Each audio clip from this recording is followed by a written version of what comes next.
Now let's say second केस. याच्या आधी एक एक्झाम्पल इथे देणार होती.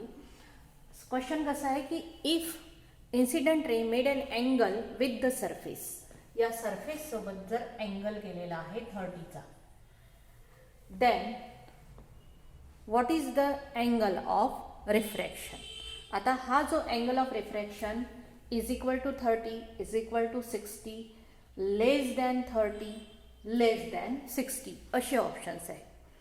मग अशा वेळी कसा प्रश्न सोडवाल तुम्हाला, तुम्ही हा 30 असेल तर याचा कितीचा होईल आहे 60चा. मग हा जो आहे हा लेस दॅन काय दिले 60, म्हणून ऑप्शन कोणतं राहील आहे लेस दॅन 60. तर हा प्रश्न तुमच्या डायजेस्टमध्ये वगैरे मिळून जातो तुम्हाला, आणि हा नेहमी विचारण्यात येणारा प्रश्न आहे. तर केस कोणती होती, ray travel from rare medium to denser medium, it bend towards the normal. In this case angle of incidence is greater than angle of refraction. Now here denser medium, this one is, and this one is rare medium. If ray travel from denser to rare, then it bend away from the normal. म्हणजे हा normal कडे गेला इथे, it bend away from the normal, म्हणजे it moves away from the normal, bend झाला, normal पासून दूर गेला. आणि नॉर्मल पासून आता इथे अँगल ऑफ इन्सिडन्स कोणता आहे, हा आहे incident ray, angle made by the incident ray with the normal, that is called angle of incidence. This one is angle of incidence and this is angle of emergence और angle of refraction. Now in this case आता बघा याच्यामध्ये याला तुम्ही R म्हणू शकता. Here angle of incidence I, इथे मी डब्बा लिहिते, कोणतं साइन द्यायचं, आणि R. If ray travel from rare to denser, then it bend away from the normal, that is angle of incidence is less than angle of refraction. ही दुसरी केस झाली. तिसरी केस is ray, if ray is along the normal, normal कडून जर येत असेल तर it pass undeviated. जर normal कडून येत असेल तर अँगल ऑफ इन्सिडन्स आणि अँगल ऑफ रिफ्रॅक्शन कसं आहे, here angle of incidence is 0. इथे कसा झाला, अँगल ऑफ इन्सिडन्स किती झाला 0, and angle of refraction is equal to 0, and ray travel through the medium undeviated if it is travelling along the medium. कोणत्याही मीडियममधून कोणत्याही मीडियममध्ये गेला, परंतु तो अलॉंग द नॉर्मल जात असेल तर तो कसा पास होतो undeviated. Here angle of incidence is equal to angle of refraction. तर अशा पद्धतीच्या या 3 केसेस इथे मी नोट्समध्ये दिलेले आहेत.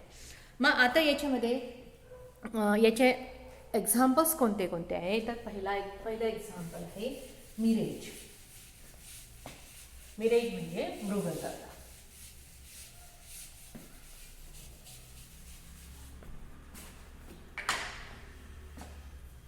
Number 1 mirage.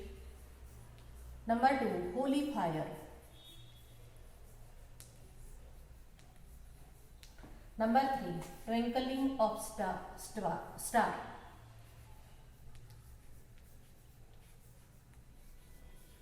Twinkling of stars. Number 4 sunset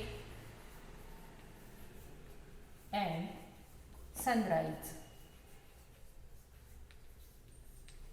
आता एक एक एक्झाम्पल आपण इथे डिस्कस करू. मिरेज म्हणजे काय, तर एक खूप जेव्हा आपल्याकडे उन्हाळा असतो तर उन्हाळ्याच्या काळामध्ये बघा आपण दूरपर्यंत पाहतो, तर दूरवरून एखादी गाडी वगैरे येत असेल किंवा झाड असेल तर ते असं हलताना दिसतं, खालीवर असं. गाडीसुद्धा अशी खरंच गाडी अशी काय नाचत येऊन राहिली असते का, नाही. किंवा मग वाळवंटामध्ये जे प्राणी असतात किंवा माणूस असतो त्यांना दूरपर्यंत वाळवंटावर पाणी असल्यासारखं दिसतं, चमकताना दिसतं. तर याला काय म्हणतात, मिरेज म्हणजे मृगजळ. होली फायरमध्ये काय होतं की आपण जेव्हा होळी पेटवतो तेव्हा सहसा थंडी असते, तर त्या काळामध्ये जेव्हा ते होळीच्या ज्या ज्वाळा असतात तशा त्याच्यातून जर आपण आरपार दुसऱ्या घराकडे वगैरे तिथून पाहिलं तर आपल्याला ते घर असं हलताना दिसतं. तर ते का बरं हलतं ते बघणार आहोत. Twinkling of star. ट्विंकलिंग हे मोस्ट IMP आहे. याच्यावरचा एक्झाम्पल कोणत्या पद्धतीचं आहे तर ते सांगणारच आहे मी तुम्हाला. ट्विंकलिंग तुम्हाला तारे चमचम लुकलुकताना दिसतात. कसे दिसतात, लुकलुकताना. स्वतःची जागा बदलताना दिसतात किंवा कमी जास्त त्यांचा प्रकाश होतो आहे, याला म्हणतात लुकलुकणे. आणि दुसरं आहे सनसेट अँड सनराईज, सूर्य उगवणे आणि हे होणे, सनसेट होणे, उगवणे आणि सनसेट होणे. तर याच्यामध्ये आपल्याला जास्तीचा सूर्यप्रकाश मिळतो 4 मिनिटं. हा कसा मिळतो तर हे 1 बाय 1 आपण इथे एक्झाम्पल पाहणार आहोत. पहिला आहे मिरेज.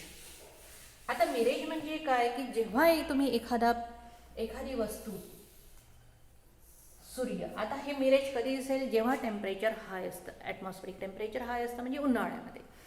आता हे जे समजा हे झाड आहे आणि मी इथे उभी आहे, ऑब्झर्व करून राहिली, खूप दूरपर्यंत आहे आणि हा आहे रस्ता, मी इथे ऑब्झर्व करून राहिलेली आहे. आता बघा जेव्हा उन्हाळा असतो तेव्हा ऊन भरपूर असतं, त्याच्यामुळे हा जो रस्ता आहे या रस्त्यावरच्या पोर्शनला जी हवा असते ती काय होते, गरम होते. आणि त्या मानाने ही एअर जर अशी गरम होत असेल तर गरम एअर आणि त्या मानाने त्याच्यावरची एअर थोडी थंड असते. इथली एअर कशी असते, थंड असते. आता बघा समजा ही एअर, इथली एअर गरम असेल, ही थंड असेल, तर वरचं मीडियम कसं झालं, त्याच्यावरचं मीडियम डेन्सर. आणि गरम हवा ही कोणता मीडियम कन्सिडर करेल, रेअर मीडियममध्ये.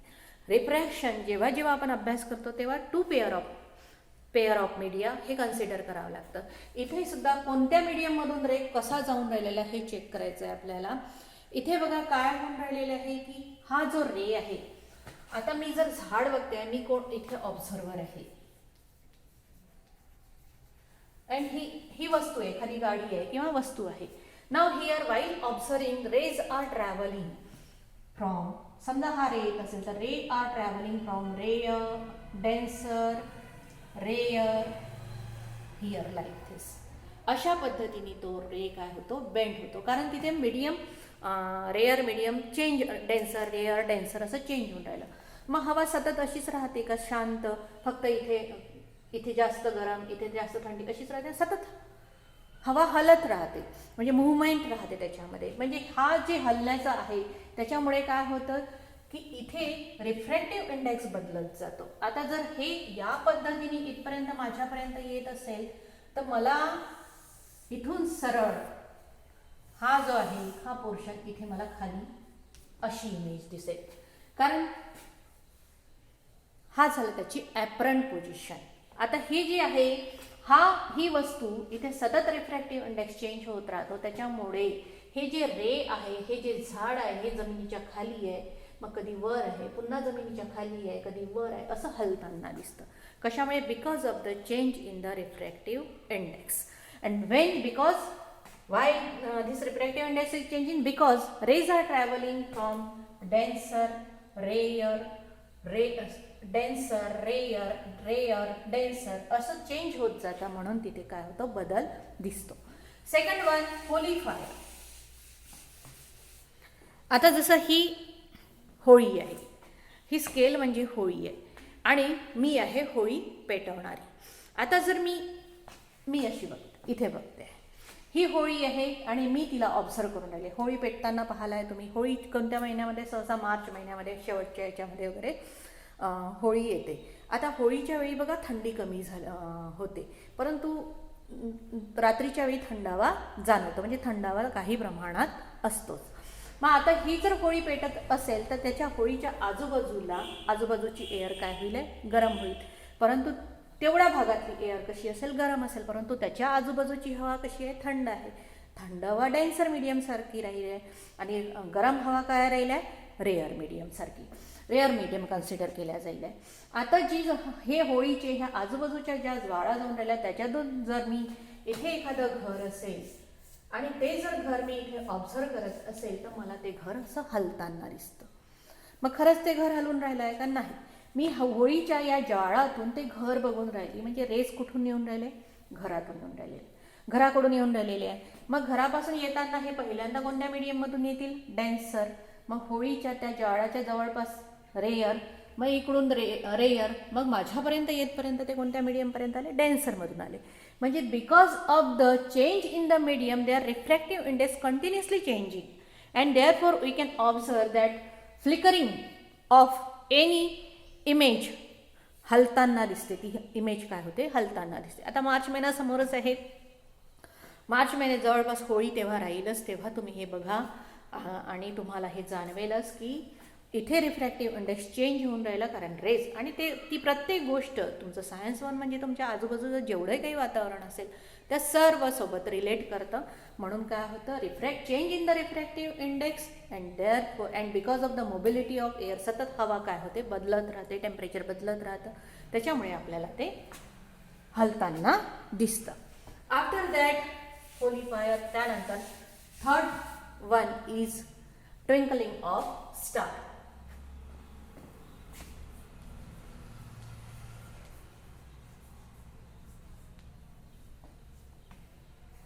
Twinkling of stars.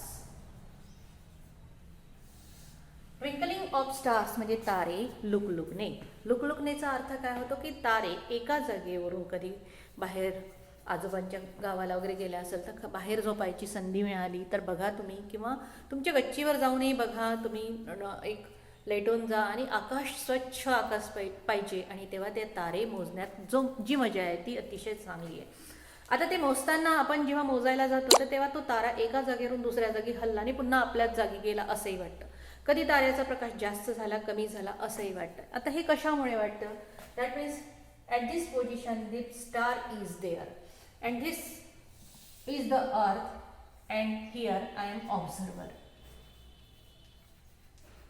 आता स्टार्स जे आहे ते खूप दूर आहे, म्हणजे जिथे व्हॅक्यूम आहे तिथे आहे. त्यानंतर आपल्या पृथ्वीच्या भोवताल, म्हणजे पृथ्वी इथपर्यंत जर आपली पृथ्वी असेल तर पृथ्वीच्या भोवताल जी एअर आहे त्याच्यामध्ये पहिल्यांदा पृथ्वीच्या जवळपास एअरचा थिकनेस कसा असतो, जास्त असतो, म्हणजे मीडियम कसं झालं, डेन्सर.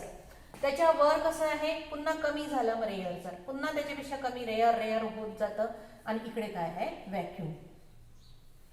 मग इथे व्हॅक्यूम आहे आणि मीडियम इथे जसं जसं तुम्ही खाली जात जाल तर हे मीडियम काय झालं, डेन्सर होत जातं. That means rays are travelling from rare to denser. Rays जर अशी ट्रॅव्हल होत असेल, मी ऑब्झर्वरला इथे काढते, इतक्या दूर नाही काढत, इथे. If rays are travelling from rare to denser then they bend towards the normal like this. ते काय होतात, टुवर्ड्स द नॉर्मल बेंड होतात. आता हे टुवर्ड्स द नॉर्मल बेंड होतात हे कसं, आता ही पृथ्वी अशी आहे, मी इथे आहे, आणि रे जर माझ्यापर्यंत येत असेल तर या पृथ्वीच्या या अशा सर्क्युलर पोर्शनमधूनच येतं. मग पृथ्वीच्या या सर्क्युलर पोर्शनमधून इथून जर येत असेल तर मला इथे नॉर्मल काढावा लागेल. आता हा नॉर्मल कसा काढाल, तर तुम्ही पहिल्यांदा असा टँजंट काढाल असा टँजंट, आणि याला असा परपेंडिक्युलर काढाल असा परपेंडिक्युलर. समजला का तुम्हाला? हा सर्क्युलर पोर्शन आहे. तुम्हाला जर याला परपेंडिक्युलर काढायचं असेल तर पहिल्यांदा असा टँजंट काढावा लागतो, त्यानंतर हा नॉर्मल काढला. Now this ray is coming like this. आता जर हा असा आला हा काय होईल, बेंड होईल इकडे असा. मग इथून इथपर्यंत येतापर्यंत ही पुन्हा इथे रेअर, इथे डेन्सर, म्हणजे जसं जसं खाली येईल density of air increases, thickness, एअरची थिकनेस वाढत जाते, ते इन्क्रीज होतो. म्हणून तो काय होतो, खाली येताना पुन्हा इथे जर कन्सिडर केलं तर पुन्हा तो काय होईल, बेंड होईल. पुन्हा इथे कन्सिडर केलं पुन्हा बेंड होईल, म्हणजे तो असा वाकत येऊन राहिला. तर त्याचं बघा बेंडिंग कसं दाखवलेलं आहे असं.